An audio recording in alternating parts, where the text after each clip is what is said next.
The rules for combining like terms are simple. Only terms with the same variable can be combined with addition and subtraction, and that counts for constants too. They can't be combined with any term that has a variable because they don't have one.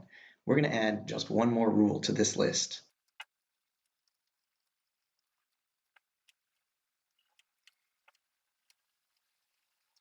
Terms with like variables can still only be combined if they also have like exponents. Let's see an example of this. Up first we have 3 minus 2n squared plus 2n minus n squared. First step is identification.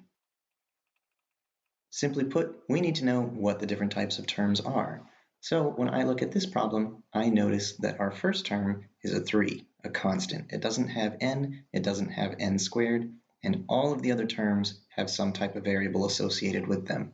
Next, I see minus 2n squared.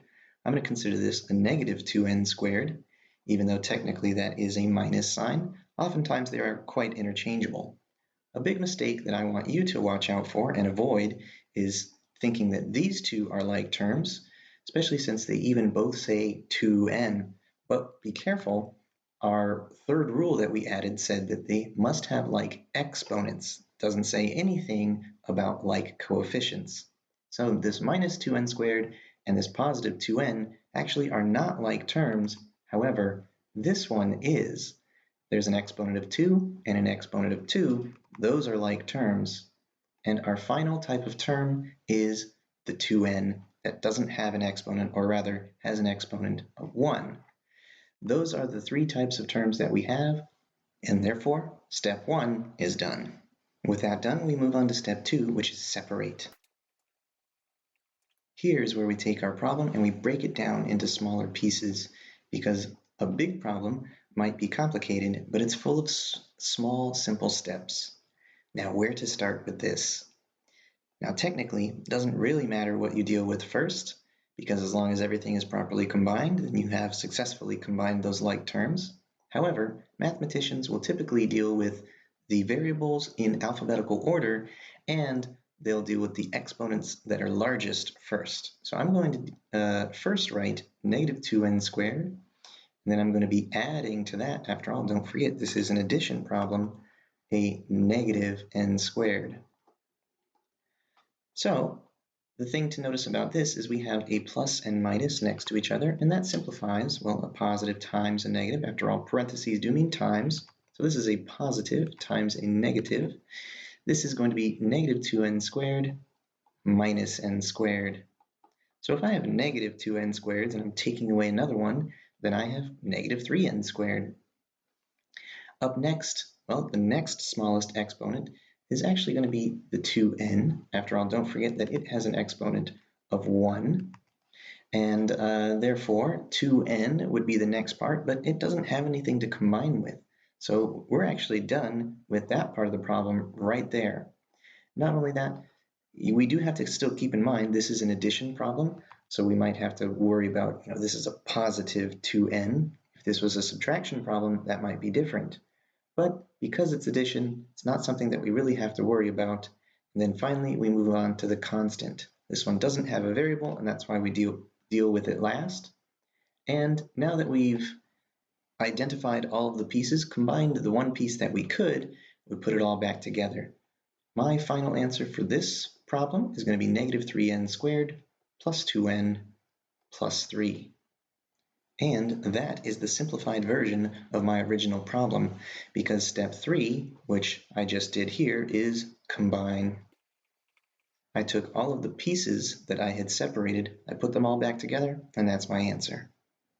Here we are in example 2. We're going to have just one more example after this where we're going to subtract, but first up, let's solve this problem using our 3-step process. Step 1, identify. I see a k squared here, and I see another k squared here. I see a 4k cubed, or k cubed. I don't necessarily care that it's a 4 yet. And I see another k cubed here. And then finally, I see a 2k and a 6k. So those are all the like terms successfully identified. Next is to separate. And remember that we typically will do this with the largest exponent first. So I'm seeing an exponent of 3. That's the one I'm going to start with. This is 4k to the power of 3 plus a negative 8k to the power of 3. And of course, a plus and a minus, or a positive and a negative, whatever you want to call it, simplifies to, this is going to be 4k cubed minus 8k cubed. If I have 4 of something and I take away 8, then I have negative 4 of those. Next, we see k squared is going to be the next biggest exponent. So I have 7k squared. And I'm adding to that 5k squared. One thing to notice here is it's not just because this one's in parentheses that I put parentheses around here. It's because of the fact that this one was negative. This one, however, is positive. So therefore, I don't have to say parentheses around the 5k squared. I just have to add 5k squared. That's it. So there's no real simplification to do in terms of this whole plus and minus thing. So therefore, I can just straight up add, and I get 12k squared. And that leaves our final exponent, which is 1. Remember, if you can't see an exponent, that exponent is 1. I have 2k. I'm going to add to that 6k, which this is going to get me 8k. And then finally, step 3, combine. I have negative 4k cubed. That's that one taken care of. I have 12k squared. This is a positive 12. That one is done. And then finally, I have 8k, so plus 8k, and I'm done. We have just one more example to go over. Let's talk about subtraction. Here we are with our last example. This is going to be a subtraction problem. We can see our variable is different as well. We have r instead of k or x or anything like that. Not a big deal. Step 1, identify. I see r to the power of 4. And as I scan, I see another r to the power of 4. It's a positive 2 r to the power of 4. Next up, we have a constant, and I see another constant to match it. We have r to the power of 5, and I see another r to the power of 5 over here. And then finally, we have just plain old r and another plain old r to go with it. So those are the 4 types of terms that we have. Let's figure out which one is the biggest exponent so we can do step 2 separated into the different types of problems. We're going to have 4 of them this time. So looks like we have r to the power of 5 first. So we have 6r to the power of 5. And we are going to subtract, after all, this is a subtraction problem now, not an addition problem, a negative 2r to the power of 5. Negative 2r to the power of 5. And this is why it's really important to keep track of what type of problem it is and what sign everything has, because taking away a negative is the same as adding. So I can simplify my 6r to the power 5 minus negative 2r to the power 5 to 6r to the power 5 plus 2r to the power 5. And that is going to be 8. 8r to the power 5. That wasn't a great 5. Let me fix that.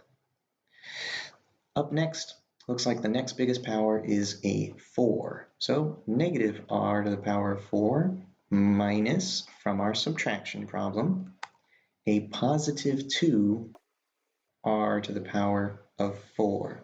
Now note that this step here, these parentheses that I put, it's unnecessary, but I just wanted to put it to show you why we are going to simplify this to negative r to the power of 4 minus 2r to the power of 4, because people see a plus here and they immediately want to add. But that's not true, because this is a subtraction problem. So the subtraction is going to interact, it's going to cancel out, it's going to simplify with that addition to change it into a real subtraction problem. All right, so it's really, really important that you keep track of what type of problem this is. What operations are you performing? So subtracting a positive, that's just subtracting. So negative r to the power 4 minus 2r to the power 4 is negative 3r to the power 4. Next we have, it looks like just plain old r. So we have 5r, and we are taking away 6r. This time I'll skip that step. This is a positive 6r, but I'll skip that step of saying minus the positive 6 I'll just say minus 6. And 5 minus 6 is negative 1, which if you call it negative 1r, then you can simplify it more. We do not write 1 of something. We do not write negative 1 of something.